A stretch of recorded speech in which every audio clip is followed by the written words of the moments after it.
देखिए यहाँ पर हमारे पास क्वेश्चन है, वो हमें बोल रहा है कि भाई the volume of a gas the volume of a gas given off in a chemical reaction is measured over time. The results are shown.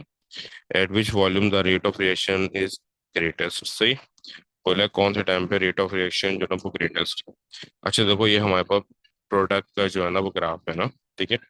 अब ये कोई कंसंट्रेशन का ग्राफ नहीं है, ये प्रोडक्ट का ग्राफ है। रेट ऑफ रिएक्शन मैक्सिमम कब होता है? जब हमारा ग्रेडियंट जो है ना वो मैक्सिमम हो। जब हमारा ग्रेडियंट मैक्सिमम होगा उस वक्त हमारा रेट ऑफ रिएक्शन भी क्या होगा? मैक्सिमम होगा ना। ग्रेडियंट का मतलब जहाँ पर ग्रेडियंट का स्लोप जो है वो मैक्सिमम होगा। तो अगर आप यहाँ पे वो नोट करो, तो यहाँ पे तो ये बिल्कुल ही जो है ना हॉरिजॉन्टल है। यहाँ पे तो मैक्सिमम हो ही नहीं सकता। टू पे थोड़ा थोड़ा इसने इंक्लाइंड होना स्टार्ट किया, फोर पे थोड़ा सा है, लेकिन अब अगर आप सिक्स पे देखो, सिक्स पे ये बिल्कुल ही इंक्लाइंड है। ठीक है, बिल्कुल 45 डिग्रीज पर है। फिर एट पे दोबारा से इसने हॉरिजॉन्टल, और टेन पे और हॉरिजॉन्टल इस होना स्टार्ट कर दिया। सो बेसिकली ये, अगर आप देखो तो सिक्स पर जो है ना ये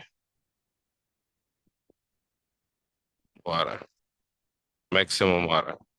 तो सी मेरा आंसर।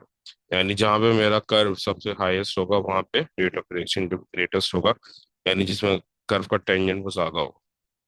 देन उसके बाद वो बोला है student add excess zinc to dilute HCl at 25 degrees Celsius.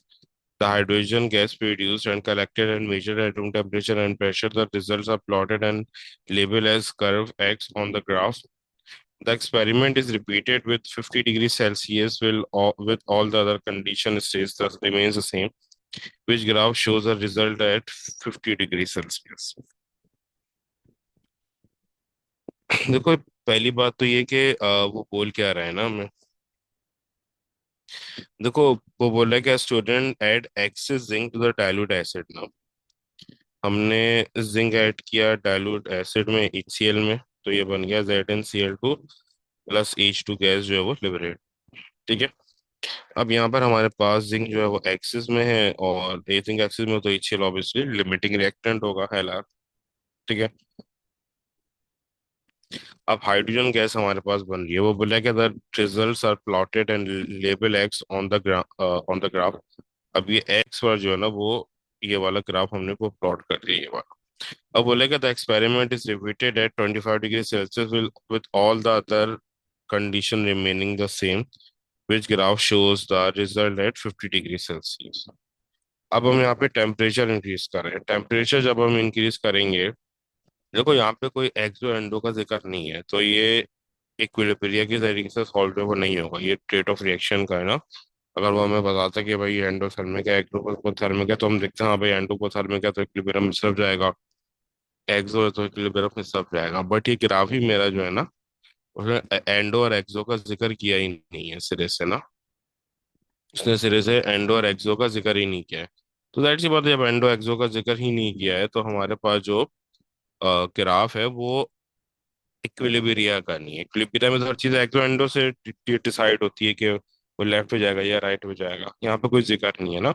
तो ये रेट ऑफ रिएक्शन का ग्राफ है। तो अब अगर मैं टेम्परेचर चेंज करूंगा तो रेट ऑफ रिएक्शन इंक्रीज होगा, final amount of a product यानी hydrogen gas will remains the same.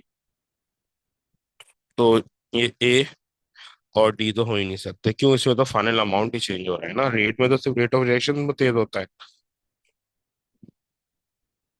तो ये अब यहाँ पर जो कंपटीशन है वो बी और सी में है। अगर मैं इंक्रीज करूंगा रेट ऑफ टेम्परेचर, तो या तो ग्राफ बी होगा या फिर सी होगा। अच्छा, अब बी क्यों होगा, सी क्यों? अगर बी होगा तो क्यों होगा, सी अगर होगा तो क्यों होगा? देखो, बेसिकली रेट ऑफ रिएक्शन का मतलब क्या है इंक्रीज होने का, कि ये जो मेरे पास कंसंट्रेशन है ना, ये जो मेरे पास अमाउंट है, ये जो वॉल्यूम है ना, ये जो वॉल्यूम है मेरे पास बी का, ये जो बी का वॉल्यूम मेरे पास है, ये मैक्सिमम मिनिमम और टाइम में अचीव जो ना हो जाएगा। जैसे ये एक्स है ना, एक्स नॉर्मल 25 डिग्री सेल्सियस पर है। अब वो बोले कि 50 डिग्री सेल्सियस पे कौन सा हो। तो उसके लिए क्या होगा कि भाई ये वाला जो जो कंसंट्रेशन है, जो ये वॉल्यूम है H2 का, ये किस ग्राफ में जल्दी अचीव हो रहा है। तो भाई अगर तुम यहाँ पे को देखो, तो यहाँ पे ये डी में जैसे फर्ज करो यहाँ पर अचीव हो रहा है, सही बी में यहाँ पर अचीव हो रहा है, एक्स में ये कोई यहाँ पर अचीव हो रहा है, और जो ये वाला है सी, सी में यहाँ पर अचीव हो रहा है। तो जिसमें ये वाला जो अमाउंट, फाइनल अमाउंट है, वो जितनी जल्दी अचीव होगा ना, वो रेट ऑफ रिएक्शन उतना ही फास्टर होगा। वो रेट ऑफ रिएक्शन उतना ही क्या होगा, फास्टर होगा। तो उसमें और वो ज्यादा, यानी वो टेम्परेचर पे हो रहा है। तो बेसिकली ये बी है, बी में जो है वो ना वो जल्दी अचीव हो रहा है हमारे पास। बी में it is taking leisure time ना। तो ये बी आंसर है।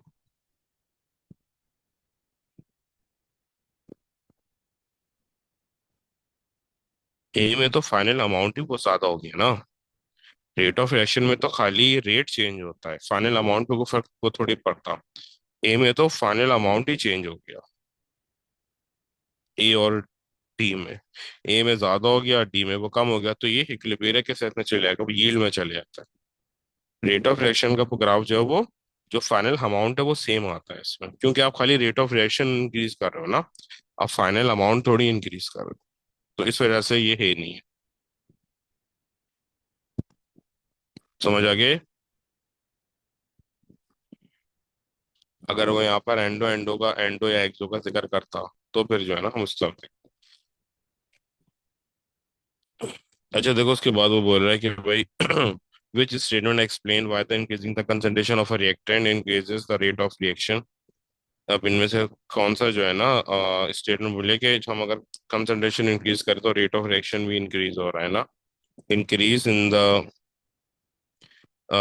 Increase in the collision of the particle, yes, main चीज ही यही है ना, पार्टिकल्स जितना कोलाइड करेंगे उतना ही हमारे पास जो ग्रेटर ना रेट ऑफ रिएक्शन होगा। जितना पार्टिकल्स आपस में कोलाइड करेंगे उतना ग्रेटर रेट ऑफ रिएक्शन होगा। It lowers the activation energy. देखो एक्टिवेशन एनर्जी का रेट ऑफ रिएक्शन से, देखो एक्टिवेशन एनर्जी हम जो वो कैटलिस्ट के लिए वर्ड यूज करते हैं ना, कैटलिस्ट करता है कि एक ऑल्टरनेट पाथ से रिएक्शन कराता है, बट वो इन रियल जो एक्टिवेशन एनर्जी होती है पार्टिकल की, उसके ऊपर कोई अफेक्ट नहीं वो डालता। हमारे कुछ जहनों में ये आता है कि शायद वो कुछ अफेक्ट जो वो डालता हो, ऐसा कुछ भी नहीं है, ठीक है।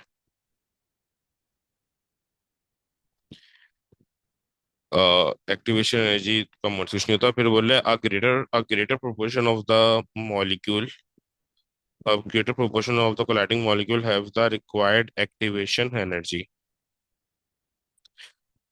अच्छा, अब वो बोल रहा है कि भाई विच स्टेटमेंट, अब ये स्टेटमेंट मतलब है क्या, explain why increasing the concentration of reactant increasing the rate of reaction. अगर मैं कंसंट्रेशन इंक्रीज कर रहा हूँ ना, तो उससे एनर्जी पे कोई फर्क नहीं हो पड़ता। पार्टिकल्स करीब करीब आते हैं, यानी पर यूनिट वॉल्यूम ज्यादा पार्टिकल्स हो जाते हैं।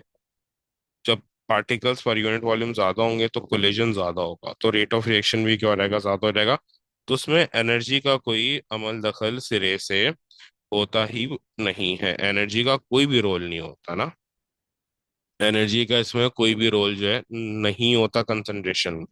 कंसंट्रेशन इंक्रीज करते हैं, पार्टिकल्स करीब करीब आते हैं, यानी पर यूनिट वॉल्यूम पार्टिकल्स वो करीब ये वो ज्यादा होते हैं, और वो ज्यादा वो कोलाइड करते हैं, रेट ऑफ रिएक्शन ज्यादा होता है। और फोर क्या है, there are more particles per unit volume, वही जो बात अभी मैंने बोली, ठीक है, 1 और 4। तो 20 में आंसर। फिर वो बोलेंगे भाई which statement explains why increasing the concentration of reactant increases the rate of reaction. अब ये एक ही तरीके का क्वेश्चन, इसको फिर आप मुझे मैंने समझा दिया आगे। अच्छा देखो, वो बोल रहा है कि अच्छा यहाँ पे ये वाले जो है ना वो क्वेश्चंस अक्सर आ जाते हैं ना, ठीक है, ग्राफ वाले इसमें काफी ज्यादा आते हैं रेट ऑफ रिएक्शन में। dilute HCl is reacted with the calcium for carbonate, total volume of gas is measured at regular intervals। Basically हमारे पास है क्या, हमारे पास HCl है, HCl का रिएक्शन हम कैल्शियम को कार्बोनेट के साथ कर रहे हैं, तो CaCl2 plus CO2 plus H2 हमारे पास बना है। सही। अब CO2 हमारे पास जो है वो गैस है यहाँ। अब वो बोले कि भाई the results are shown by the line W on the graph. ये W का है। The experiment is repeated but with one change, the result of the second experiment are shown by the line X on the graph. भाई देखो, same ही दोनों की concentration है ना, यानी अमाउंट है, दोनों ने सेम वॉल्यूम जो है वो कलेक्ट किया है, दोनों ने सेम वॉल्यूम को कलेक्ट किया, बट डब्ल्यू ने इतने टाइम पे किया है और एक्स ने इतने टाइम पे वही वॉल्यूम अचीव किया, यानी एक्स को ज्यादा टाइम जो वो लगा है। तो डब्ल्यू जो एक हायर रेट पर होगा और एक्स जो है लोअर जो वो रेट पर होगा, क्योंकि एक्स ज्यादा टाइम जो वो ले रहा है। ये एक्स वाला ग्राफ है ना जो ज्यादा टाइम ले रहा है। तो बोला कि which change is made in the second experiment, second experiment में कैसा, कौन सा ऐसा चेंज है इसका रेट ऑफ रोटेशन स्लो हो रहा है। तो भैया ये है, अ कैटलिस्ट इज एडेड। अगर कैटलिस्ट ऐड करूंगा तो रेट ऑफ रिएक्शन फास्टर होगा, नॉट स्लो करना। तो रेट ऑफ रिएक्शन तो फास्टर होना चाहिए कैटलिस्ट ऐड करने से, तो ये तो आंसर नहीं हो सकता। फिर वो बोल रहा है the calcium carbonate is broken into the smaller pieces, smaller pieces में मैं करूंगा सरफेस एरिया इंक्रीज होगा, तो अगेन रेट ऑफ रिएक्शन ज्यादा होगा। फिर then we have B, the concentration of a dilute acid is increased. वही अगर एसिड की कंसंट्रेशन इंक्रीज करूंगा तो ज्यादा पार्टिकल्स पर यूनिट वॉल्यूम हो जाएंगे, तो कोलिजन ज्यादा होगा, रेट ऑफ रिएक्शन इसमें ही ज्यादा हो जाएगा। Then in the D, the temperature of the dilute acid is decrease. Yes, अगर मैं टेम्परेचर डिक्रीज करूंगा तो एवरेज काइनेटिक एनर्जी इंक्रीज हो जाएंगी, और जो ओवरऑल एनर्जी है पार्टिकल्स की वो रिक्वायर्ड एक्टिवेशन एनर्जी के से वो नीचे आ जाएगी, तो मेरा रेट ऑफ रिएक्शन को डाउन हो जाएगा। तो yes, D is my answer, क्योंकि इसमें रेट ऑफ रिएक्शन को डाउन हो रहा है ना बेसिकली एक्स में। ठीक है, क्योंकि वाई हमारा वो नॉर्मल था, फिर हमने दूसरा एक्सपेरिमेंट किया और उसमें कुछ एक कंडीशन चेंज करी जिसकी वजह से रेट ऑफ रिएक्शन हमारा कम हो गया। How does increasing the concentration affect the particles in a chemical reaction? Increasing the collision, yes, collision increase होता है। Increases the portion of a particles with activation energy, नहीं, कोई भी रोल एक्टिवेशन एनर्जी का नहीं होता, सिर्फ पर यूनिट वॉल्यूम पार्टिकल्स इंक्रीज हो जाते हैं ना। सो इट इज ए और C, so A is my answer.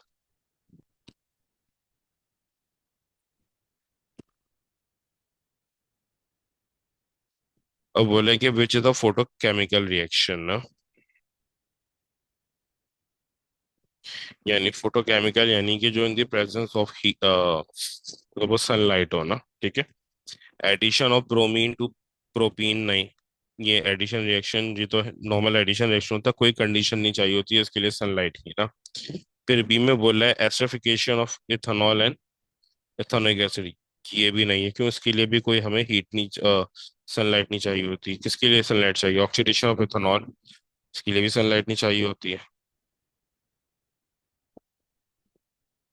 के लिए तो केमोनोफोर चाहिए होता है। फिर है substitution of methane with chlorine, yes ये हमारे पास है।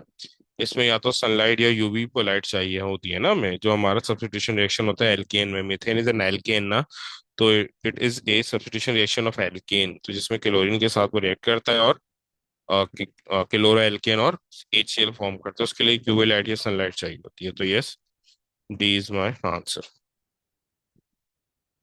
अच्छा देखो, उसके बाद वो बोल रहा है कि which statement about the effect of increasing the temperature on the rate of reaction are correct, यानी कि अगर मैं टेम्परेचर इंक्रीज कर रहा हूँ तो कौन सा अफेक्ट इसके ऊपर जो है ना वो होगा ना, यानी कि कौन सी बात इसमें से सही है।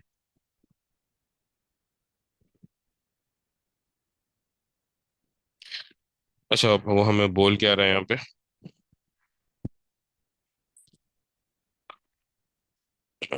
Increases the rate of reaction, yes absolutely right, क्योंकि जब मैं टेम्परेचर इंक्रीज करूंगा तो काइनेटिक एनर्जी इंक्रीज होएगी, और जो पार्टिकल्स की एनर्जी है वो एक्टिवेशन एनर्जी की जितनी है उससे ज्यादा हो जाएगी, तो कोलिजन ज्यादा होगा, तो रेट ऑफ रिएक्शन इंक्रीज होगा। It increases the activation energy, ये एक्टिवेशन एनर्जी को ना तो इंक्रीज करते हैं ना डिक्रीज करते हैं।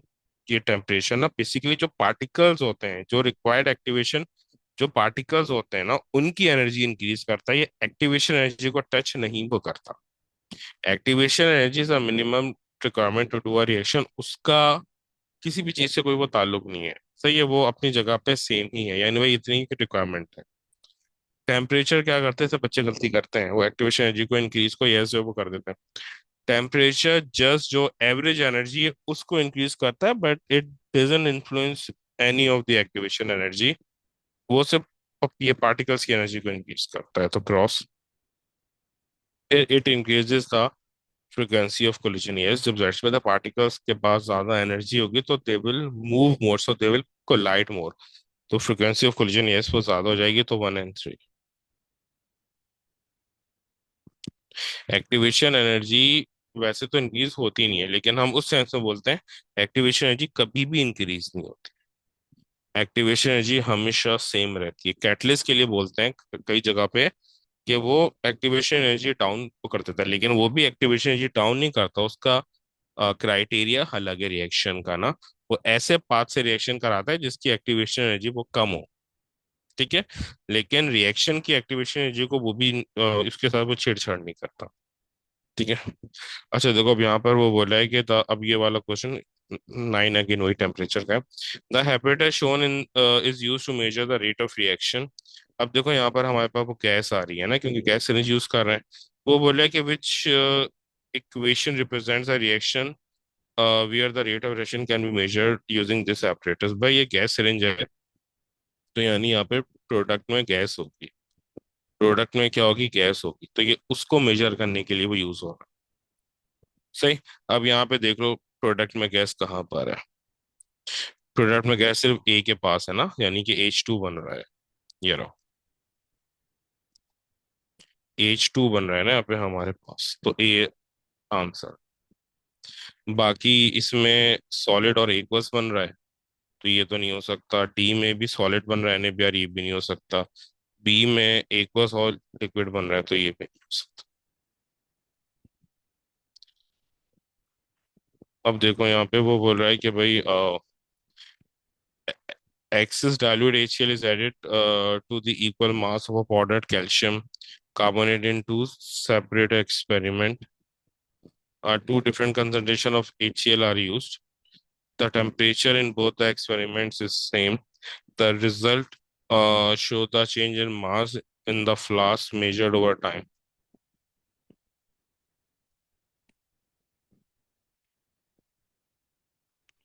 अब देखो यहाँ पर क्या है, हमें सिर्फ अगर मैं कंसंट्रेशन इंक्रीज कर दूं तो क्या होगा। अब देखो दो हमारे पास जो है ना वो ग्राफ आ रहे हैं, ये लोअर कंसंट्रेशन के साथ है डॉटेड लाइन वाला, और ये प्रॉपर लाइन वाला मोर कंसंट्रेशन के साथ। वो बोले कि why is the rate of reaction for the 1 मोल पर TM cube of acid is slower. भाई एक तो कोलिजन जो है ना इसके पास जो है वो, जो कोलिजन है ना, अच्छा अब इसमें उसने कोलिजन नहीं कहा हुआ है ना, उसने कोलिजन एनर्जी कहा हुआ है।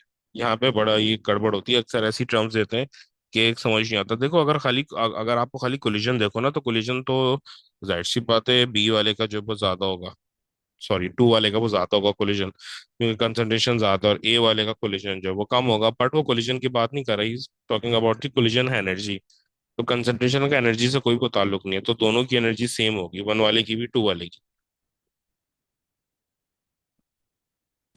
लेकिन जो रेट ऑफ कोलिजन है ना, वो जो है ना 1 मोल पर डीएम क्यूब वाले का कम होगा, टू वाले का ज्यादा होगा, क्योंकि कंसंट्रेशन जो है वो वन वाले की वो कम है, तो पार्ट पर यूनिट वॉल्यूम पार्टिकल्स वो कम होंगे, तो कोलिजन वो कम होगा। तो डी मेरा आंसर।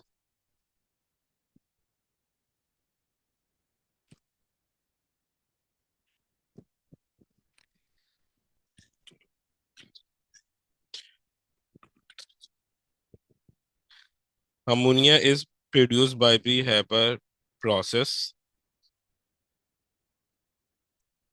11 में भी इसके बाद जो है समझा रहा हूँ ना, ये वाला कर लेते हैं। देखो बोले ammonia is produce by the Haber process, the equation is shown. अब इक्वेशन में क्या, N2 is reacting with 3H2 to form 2NH3।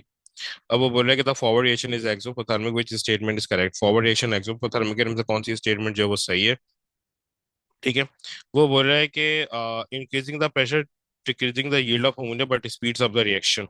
देखो अगर हम प्रेशर इंक्रीज करेंगे ना, कोई भी अगर फैक्टर इंक्रीज करते हैं, तो रेट ऑफ रिएक्शन से डायरेक्टली जो है ना रिलेशन होता है, सही है। अब ये वाला तो ठीक है कि rate of reaction speed up होगा प्रेशर इंक्रीज करने, sorry increase increase pressure, yes. तो यस रेट ऑफ रिएक्शन होगा, बट प्रेशर, देखो प्रेशर अगर मैं इंक्रीज कर रहा हूँ ना, तो इक्विलिब्रियम जाएगा मोर मोल्स की तरफ, मोर मोल्स ऑफ गैस की तरफ। और अगर प्रेशर डिक्रीज कर रहा हूँ तो ये जाएगा लेस मोल्स ऑफ गैस की तरफ। सॉरी, उल्टा उल्टा बोल दिया मैंने, बिल्कुल ही अपोजिट बोल दिया। अगर प्रेशर इंक्रीज कर रहा हूँ तो ये जाएगा लेस मोल्स ऑफ गैस की तरफ, और प्रेशर डिक्रीज कर रहा हूँ तो ये जाएगा मोर मोल्स ऑफ गैस की तरफ। कहाँ जाएगा? मोर मोल्स ऑफ गैस की तरफ। अब यहाँ पे मैं अगर यहाँ पे NH2, यहाँ पे लेफ्ट हैंड साइड पर N2 के पास 1 मोल है, H2 के बाद 3 मोल्स है, तो 1 + 3 = 4। और यहाँ पर N2 के पास, NH3 के पास जो है ना 2 मोल्स है। तो अगर मैं प्रेशर इंक्रीज कर रहा हूँ तो ये जाएगा लेस मोल्स की तरफ, यानी कि NH3 की तरफ। तो NH3 की तरफ अगर जाएगा तो NH3 की यील्ड इंक्रीज हो जाएगी। बट यहाँ पे उसने क्या बोला है कि यील्ड क्या होगी? डिक्रीज होगी। तो उस वजह से ये गलत है। ये जाएगा, क्योंकि मैं यहाँ पे प्रेशर इंक्रीज कर रहा हूँ ना, तो लेस मोल्स की तरफ जाएगा। लेस मोल्स NH3 की तरफ में 2 मोल्स हैं, तो इस तरफ ये बचाएगा, तो ये NH3 की यील्ड तो इंक्रीज कर देगा ना। लेकिन यहाँ पे क्या बोल रहा है? ये डिक्रीज करेगा, तो जिसकी वजह से स्टेटमेंट ए गलत हो गई। देन वो बोल रहा है increasing the temperature decreasing the yield of ammonia but speed up the reaction. Speed up the reaction तो इसमें भी ठीक है ना, बट ये रिएक्शन कौन सा है हमें देखना पड़ेगा। इसमें बोला है कि एक्सोथर्मिक है ना, तो भाई एक्सोथर्मिक में जो हीट होती है ना वो प्रोडक्ट साइड पर होती है। जो हीट होती है वो प्रोडक्ट साइड पर है। अगर मैं टेम्परेचर इंक्रीज कर रहा हूँ तो ये पूरी प्रोडक्ट साइड इंक्रीज हो जाएगी, और रिएक्टेंट साइड डिक्रीज हो जाएगी। तो जो इक्विलिब्रियम है वो पीछे की वो तरफ आ जाएगा, यानी N2 और H2 की तरफ। तो मेरा NH3 जो है वो डिक्रीज हो जाएगा। यस, तो ये वाली स्टेटमेंट ठीक है ना, decreasing the yield of ammonia. तो बी मेरा आंसर है। फिर से सुन लो। देखो वो मुझे बोल रहा है कि भाई अगर मैं यहाँ पे रिएक्शन मेरा एक्सो है, और अगर मैं टेम्परेचर इंक्रीज कर रहा हूँ तो क्या होगा। अगर मैं टेम्परेचर इंक्रीज करूँ तो एक्सो में हीट का साइन प्रोडक्ट साइड पर आता है। अगर मैं टेम्परेचर इंक्रीज कर रहा हूँ तो पूरी प्रोडक्ट साइड इंक्रीज हो जाएगी, और पूरी रिएक्टेंट साइड डिक्रीज हो जाएगी। तो जो मेरा इक्विलिब्रियम है वो रिएक्टेंट साइड की तरफ आ जाए। अच्छा, देन इसके बाद है 13 में, वो हमें बोल रहा है the results of adding excess marble chips to the hydrochloric acid at 50 degrees Celsius and 30 degrees Celsius are shown only the temperature is changed। ये शेजीन, ये वही वाला क्वेश्चन है 11 वाला।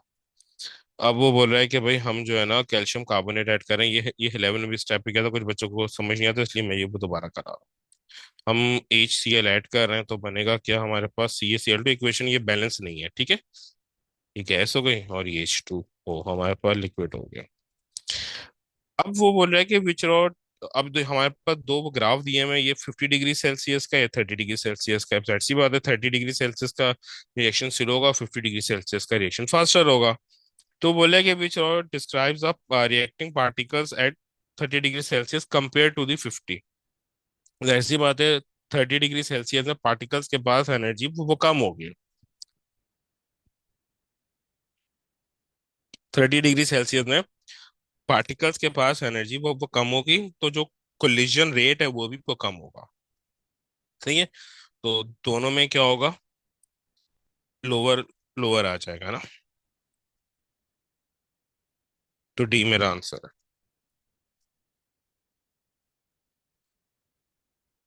अच्छा, फिर उसके बाद हमारे पास है, वो बोले क्या student investigates the effect of concentration on the rate of reaction between calcium carbonate and HCl, he follows the method shown।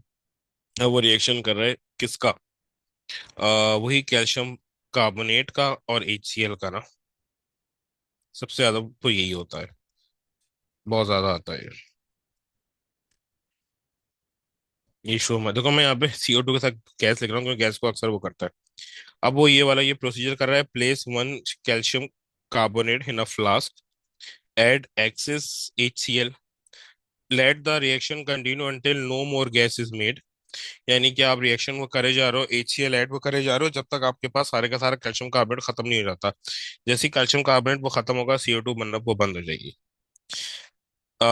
Repeat the experiment with different concentration of HCl। यानी कि आपने फिर दोबारा रिएक्शन रिपीट किया, but HCl की concentration decrease कर दी।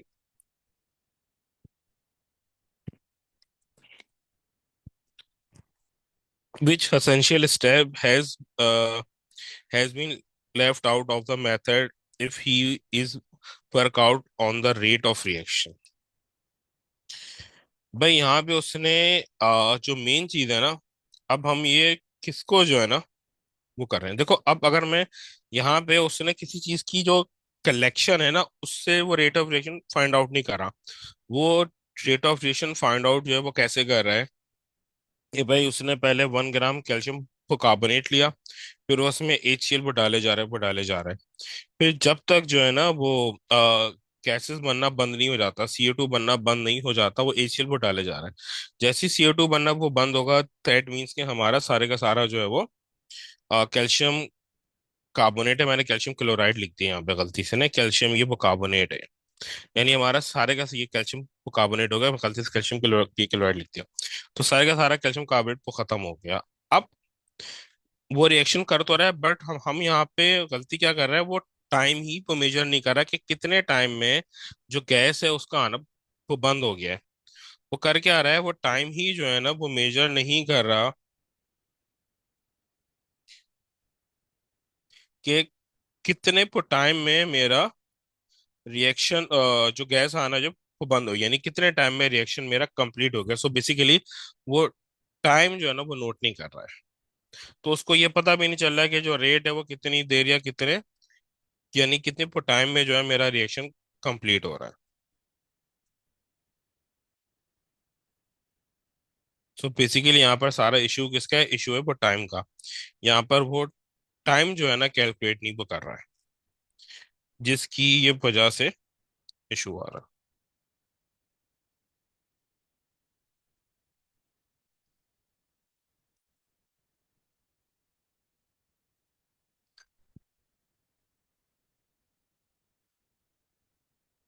तो यहाँ पर आंसर क्या है, टाइमिंग द रिएक्शन। यानी कि वो यहाँ पर रेट ऑफ रिएक्शन को ये कैलकुलेट ही नहीं कर रहा कि कितने टाइम में मेरा रिएक्शन जो चल रहा है ना। तो बेसिकली वो टाइम ही जो है ना बेसिकली वो मेजर नहीं कर रहा है, जो कि मेन मेरे पास रिक्वायरमेंट है रेट ऑफ रिएक्शन के लिए ना, कि कितने टाइम में ये सब कुछ हो रहा है।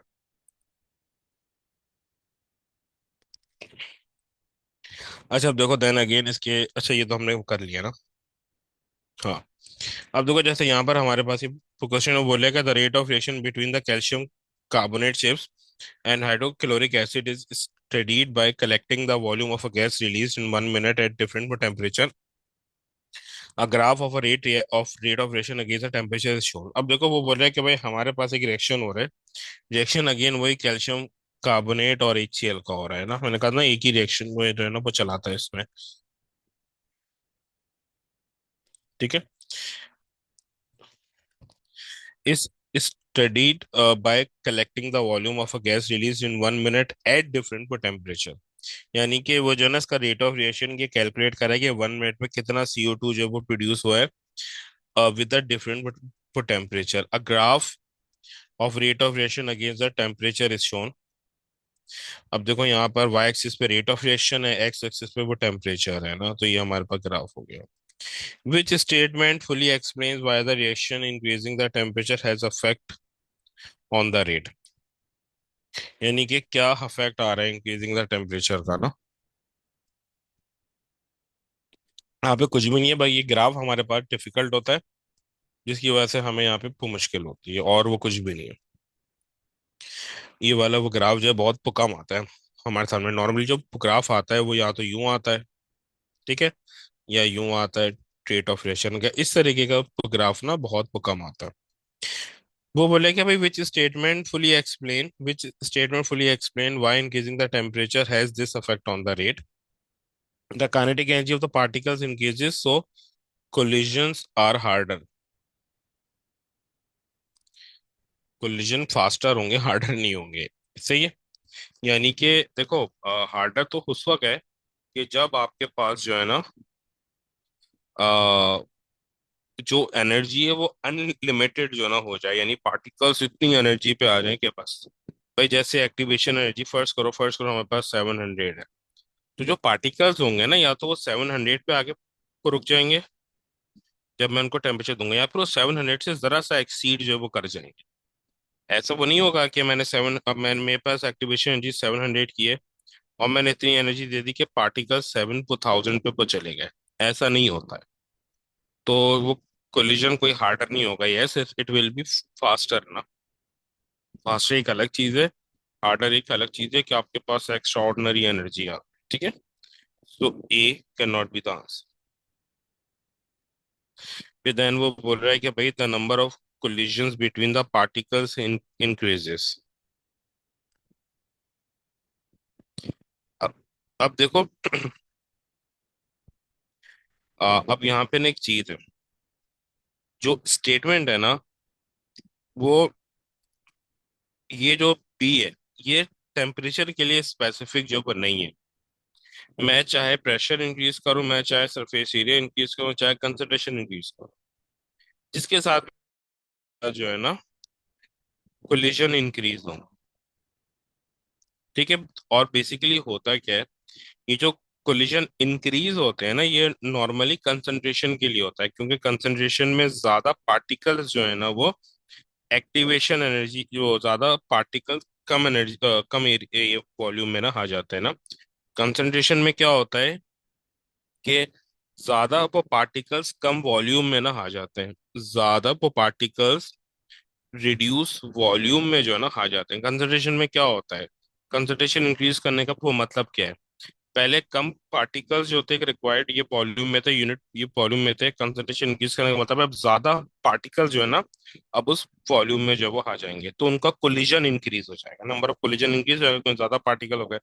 तो ये कंसंट्रेशन और प्रेशर के लिए हो। टेम्परेचर में वो क्या होता है कि जो पार्टिकल्स आपस में कोलाइड कर रहे होते हैं उनकी एनर्जी इंक्रीज जो है ना हो जाती है। तो सही है। तो बेसिकली ये टेम्परेचर के लिए स्पेसिफिक जो वो नहीं है। The activation energy needed for the particle is reduce.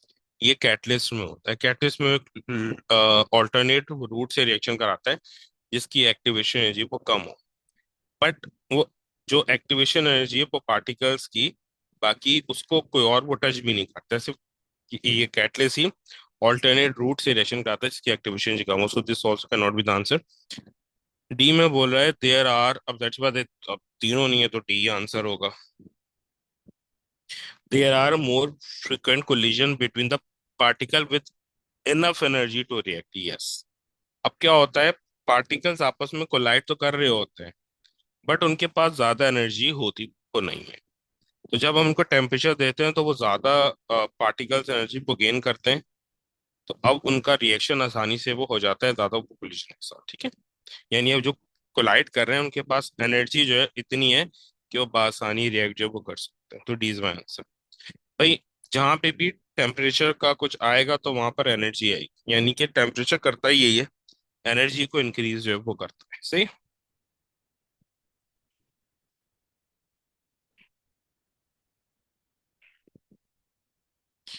अच्छा, अब देखो यहाँ पर हमारे पास इक्विलिब्रियम का क्वेश्चन है। वो बोल रहा है कि भाई two two molecules of nitrogen dioxide combine in a reversible reaction to form the dinitrogen tetroxide. Dinitrogen tetroxide, the forward reaction is exothermic. Exo का मतलब है the heat will be on the product side. अब वो बोले which changes in the reaction condition would both increasing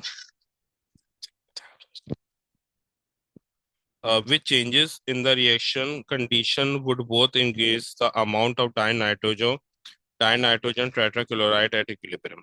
भाई इसके amount increase होने का वो मतलब क्या चीज को समझो ना। अब देखो इसके इंक्रीज होने का, इसके अमाउंट के इंक्रीज होने का मतलब क्या है, N2O4 के ना, कि मेरा इक्विलिब्रियम आगे की तरफ जो हो जाएगा। ठीक है। अब अगर मैं टेम्परेचर डिक्रीज कर रहा हूँ, अगर मैं टेम्परेचर डिक्रीज कर रहा हूँ तो बेसिकली टेम्परेचर जो है वो अभी इक्विलिब्रियम जो है तो अभी टेम्परेचर की प्रोडक्ट साइड पर है। तो जब मैं टेम्परेचर डिक्रीज करूंगा, सही है, तो मेरी ये वाली पूरी साइड डिक्रीज हो जाएगी और इसकी जो अपोजिट साइड है वो इंक्रीज हो जाएगी। तो जो मेरा इक्विलिब्रियम है ना वो इसी डायरेक्शन में वो चला जाए। सही। तो ऑब्वियसली मेरा डाई नाइट्रोजन टेट्राऑक्साइड जो है वो इंक्रीज हो जाएगा ना। फिर से समझा रहा हूँ, रिएक्शन एक्सो था तो हीट का साइन यहाँ पे था, मैंने टेम्परेचर डिक्रीज किया है तो ये वाली साइड डिक्रीज हो गई और ये वाली साइड इंक्रीज हो गई। तो मेरा इक्विलिब्रियम कहाँ जाएगा, जो साइड डिक्रीज होगी यानी कि इस तरफ।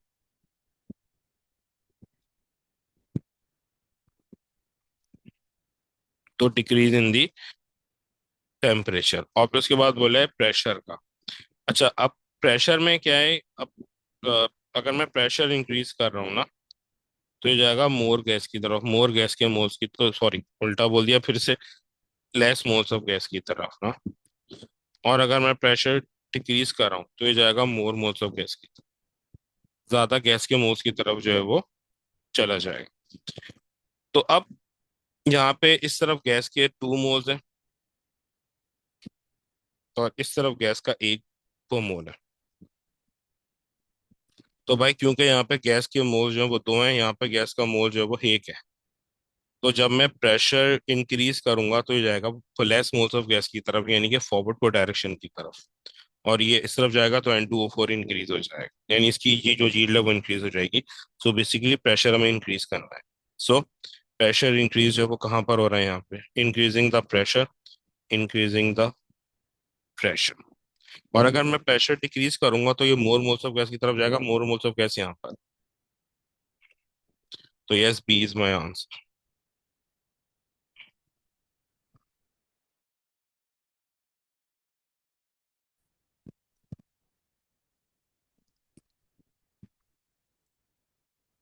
देखो यहाँ पे वो बोल रहा है कि भाई which rod describes the effect of increasing both concentration and pressure on the collision of the reacting particles. ठीक है, देखो कंसंट्रेशन में कोलिजन इंक्रीज होता है ना,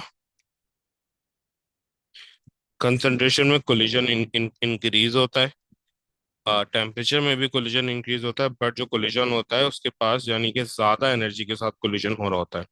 दोनों में कोलिजन इंक्रीज हो रहा है ना, दोनों में क्या हो रहा है, दोनों में जो है ना ये कोलिजन इंक्रीज हो रहा है। दोनों में क्या हो रहा है, दोनों में ही कोलिजन इंक्रीज हो रहा है। ठीक है, बट दोनों में कोलिजन इंक्रीज होने की वजह ये अलग है ना। अच्छा, यहाँ पे कंसंट्रेशन में तो खाली कोलिजन इंक्रीज होता है, बट टेम्परेचर में कोलिजन इंक्रीज होता है with the particles having more energy, यानी sufficient energy to do a reaction.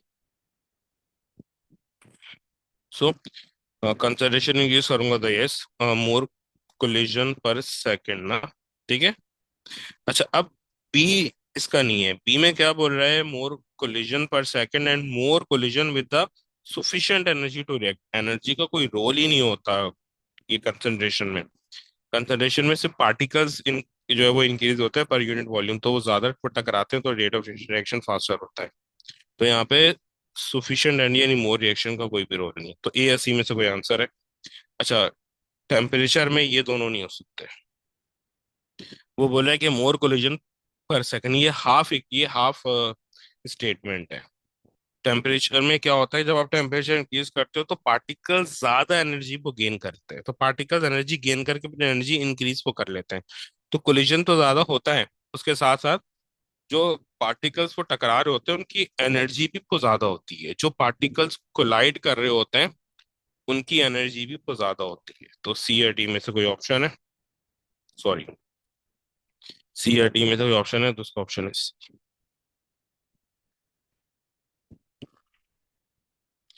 अच्छा देखो, फिर वो बोल रहा है कि भाई कैल्शियम ये अभी हमने कर लिया, हाँ। वो बोले the mass of a beaker and it's content plot against time, which graph represent what happens when the sodium carbonate react with the excess dilute caloric acid in an open beaker। हाँ, अब देखो यहाँ पर क्या होगा, अगर मैं calcium carbonate sodium carbonate दिया, खैर बात तो एक ही है, Na2CO3 का रिएक्शन करा रहा हूँ HCl के साथ ना, इसमें स्टेट सिंबल लिखना जरूरी है ना, यानी कि जहाँ पे वो गैस आ रही है वो लिखना जरूरी है। तो यहाँ पर NaCl बनेगा प्लस CO2 प्लस H2O। अब देखो यहाँ पे या तो एक्वस है, यहाँ पर ये वो सॉलिड है ना। ठीक है, अब ये जो है ना वो गैस आ गई मेरे पास, ये क्या आ गई मेरे पास, ये आ गई गैस। ठीक है। तो अब यहाँ पे जो वो मास होगा with the passage of time, that will decrease. तो वो जो मास होगा वो डिक्रीज होगा, क्यों? क्योंकि यहाँ पर जो आपका मास है ना, चाहे वो लिक्विड है चाहे वो सॉलिड है, चाहे वो यहाँ पे लिक्विड है वो सॉलिड हो, दोनों जो है ना हम वो मास से कैलकुलेट कर सकते हैं। आपका यहाँ पे सॉलिड या लिक्विड या एक्वस चेंज हो रहा है वो गैस में, प्रोडक्ट में बन रही है गैस, और ऊपर से ये बीकर ओपन भी है। तो जितनी भी वो गैस होगी वो सारी जो है ना स्केप को कर जाएगी, सारी गैस स्केप को कर जाएगी। तो गैस स्केप को कर जाएगी तो जो CO2 है उसका जो मास बना है वो तो वैनिश हो जाएगा, खत्म हो जाएगा। CO2 का जो मास है वो तो खत्म हो जाएगा ना, जो CO2 है उसका जो मास है वो तो खत्म हो जाएगा। तो जब CO2 का मास ही तो खत्म हो गया तो दैट्स बात है, मास तो कम हो जाएगा। तो जब भी आपका या तो लिक्विड से या एक्वस से या सॉलिड से अगर गैस बन रही हो तो मास डिक्रीज होता है। सही है। लिक्विड एक्वस सॉलिड तीनों से अगर वो गैस बन रही हो तो आपका वो मास क्या होता है, डिक्रीज होता है। अब ए और डी तो नहीं हो सकते किसी सूरत भी। ए और डी क्यों नहीं वो हो सकते, क्योंकि ए में वो मास इंक्रीज कर रहा है और डी में कांस्टेंट है। अब सी और पी में देखो, सी तो उस वक्त होता है कि जब मेरा rate of reaction through out the reaction constant हो। रेट ऑफ रिएक्शन कांस्टेंट होता नहीं है। स्टार्टिंग में रेट ऑफ रिएक्शन वो मैक्सिमम होता है और at the end rate of reaction वो कम हो जाता है। तो सी भी नहीं है, इसका आंसर है बी। क्योंकि देखो पहले एक शार्प डिक्रीज आ रहा है फिर ये दोबारा हॉरिजॉन्टल की को तरफ आ रहा है ना। So it is B. B में देखा है वो डिक्रीज है, यहाँ पर रेट ऑफ रिएक्शन मैक्सिमम है और यहाँ पर नीचे आते आते मिनिमम हो रहा है। तो रेट ऑफ रिएक्शन इसी इसी तरीके से चलता है, रेट ऑफ रिएक्शन कभी भी कांस्टेंट नहीं होता। तो इट इज बी।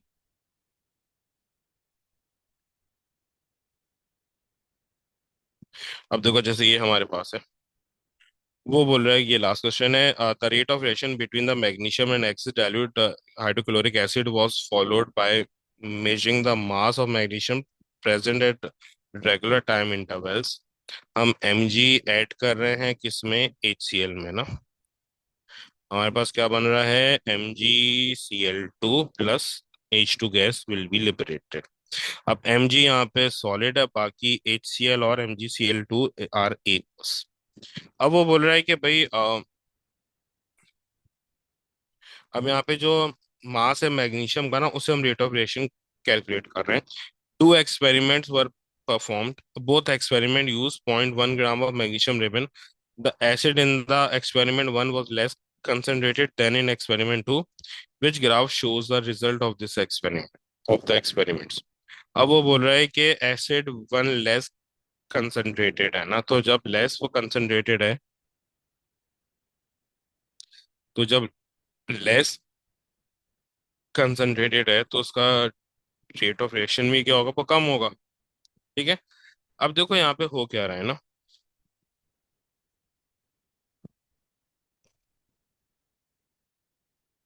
अब इसको अब इसको ना एक तरह से तो समझना। ठीक है। इस इक्वेशन को उठा के ऊपर हम लिखते हैं, इनमें इसमें इशू होगा ना। Mg सॉलिड है, वो रिएक्शन कर रहा है HCl के साथ, HCl एक्वस है, और यहाँ पर हमारे पास बन रहा है MgCl2 aqueous plus H2 gas जो है वो लिबरेट हो।